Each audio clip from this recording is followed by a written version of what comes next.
देखो बेटा, ये जो कंसेप्ट है आज आपका जीरोथ लॉ ऑफ थर्मोडायनेमिक्स। वैसे जो थर्मोडायनेमिक्स के लॉ हैं अभी आप तक ने पढ़े होगा 3 लॉ, लेकिन 4 लॉ होते हैं बेटा। थर्मोडायनेमिक्स के हमारे पास कितने लॉ हैं बेटा? जो लॉज हैं ऑफ थर्मोडायनेमिक्स, जो लॉज हैं वो कितने बेटा? मैंने क्या बताए हैं? 4। कितने हैं? 4। नंबर है क्या बेटा? Zeroth law. क्या बेटा? Zeroth law. फर्स्ट है जीरोथ लॉ, फिर आएगा आपका फर्स्ट लॉ ऑफ थर्मोडायनेमिक। क्या बेटा? First law. फिर क्या आएगा आपका? Second law. क्या आएगा बेटा? सेकंड लॉ आएगा। और फिर क्या आएगा बेटा आपका? Third law. क्या आएगा? Third law of thermodynamics. तो टोटल कितने लॉ बेटा आपके? 4 लॉ है थर्मोडायनेमिक्स के, याद रखना है आपने।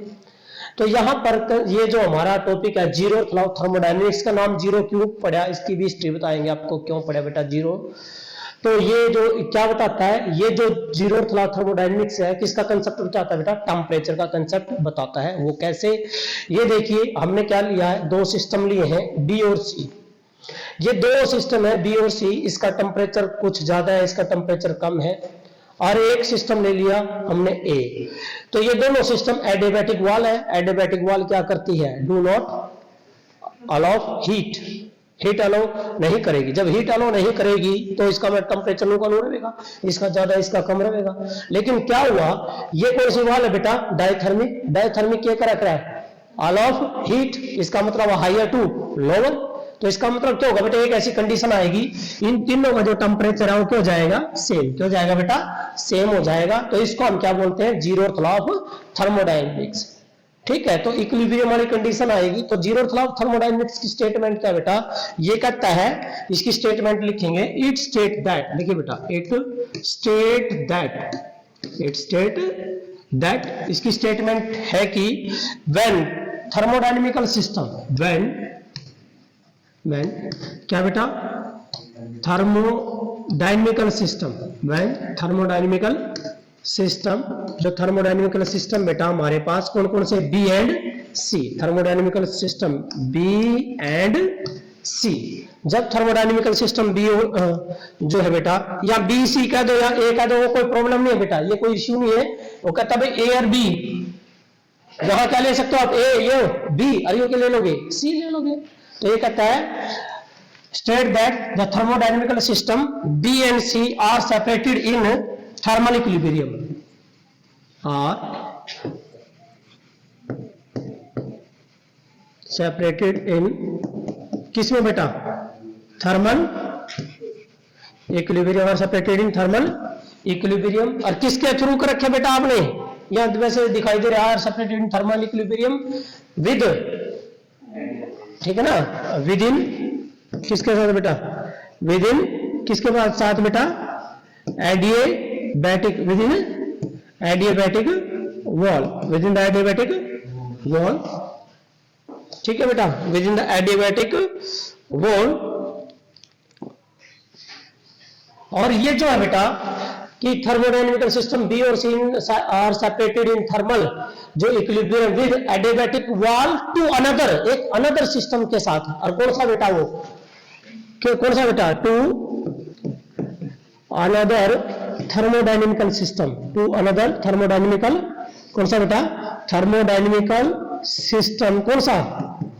Thermodynamical system A. With within कौन सा है? Diathermic wall, within diathermic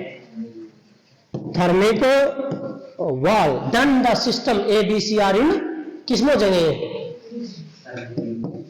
then the system is in किसमें होगा भाई? Then the system is in किसमें होगा?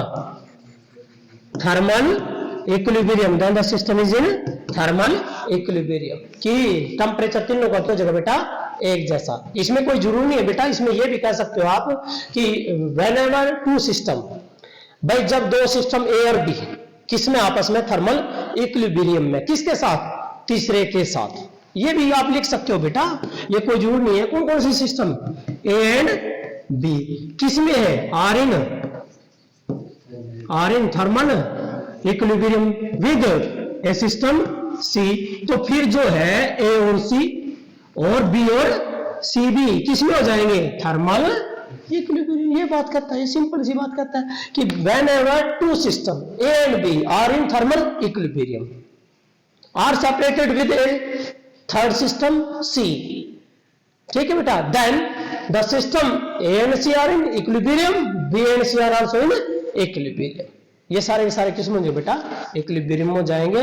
तो ये कहता है जीरो थर्मोडायनेमिक्स बेटा, कहता है कि ए फिजिकल क्वांटिटी जिसने इनको डिटरमाइन करा भाई बेटा, सी किसके साथ इक्विलिब्रियम में आ गया, ए के, सी किसके साथ इक्विलिब्रियम में आ गया, बी के, तो कौन सी फिजिकल क्वांटिटी है जिसने इसको इक्विलिब्रियम में लेके आई, टेम्परेचर। कौन है बेटा, temperature. So a physical quantity, so a कौन सी है बेटा, ए फिजिकल क्वांटिटी। बेटा आपने पढ़ रखी है प्लस उसमें पहले चैप्टर में फिजिकल क्वांटिटी साथ थी है अपनी, जिसमें टेम्परेचर था। तो ए फिजिकल क्या बेटा, ए फिजिकल क्वांटिटी जो क्या कहती है कि जो ए है ना, सी है किसके साथ, ए के साथ इक्विलिब्रियम में, सी किसके साथ, बी के साथ इक्विलिब्रियम, तो वो कौन है बेटा, टेम्परेचर। तो a physical quantity which measure, अब भाई विच जो मेजर करेगी बेटा, विच मेजर कि whether the system A, whether the system A, whether the system A is in thermal equilibrium with, is in किसमें बेटा, थर्मल इक्विलिब्रियम विद सी, और weather the system कौन सा, वेदर द सिस्टम कौन सा बेटा दिखाई दे रहा है ऊपर, whether the system B is in equilibrium किसके साथ, विद सी, तो वो कौन है, वो कौन है, is called temperature, is called temperature. वो फिजिकल क्वांटिटी जो डिटरमाइन करती है, जो ये बताती है कि भाई ए किसके साथ हो जाएगा, सी के साथ इक्विलिब्रियम में हो जाएगा, बी किसके साथ इक्विलिब्रियम में हो जाएगा, सी के साथ इक्विलिब्रियम में हो जाएगा। तो वो जो फिजिकल क्वांटिटी है कौन सी बेटा, टेम्परेचर हो गया। टेम्परेचर कौन सी क्वांटिटी बेटा, एक स्केलर क्वांटिटी है, आपने पहले कर रखा है बेटा ये। अब बात आती है बेटा कि ये जीरोथ लॉ क्यों नाम पड़ा इसका, जीरोथ बेटा, इसका जीरोथ नाम क्यों पड़ा, जीरोथ लॉ क्यों नाम पड़ा इसका बात सुनिए बेटा, बड़ी अच्छी बात है ये। क्या था, थर्मोडायनेमिक्स में फर्स्ट लॉ क्या था, तो आपने पढ़ रखा फर्स्ट लॉ कि केमिस्ट्री में पढ़े होगा, डी क्यू बराबर है D you plus D W, ठीक है। और सेकंड लॉ में दो स्टेटमेंट है, सेल्सियस और केल्विन की स्टेटमेंट थी बेटा, क्लेसियस की और केल्विन की स्टेटमेंट थी, ठीक है बेटा।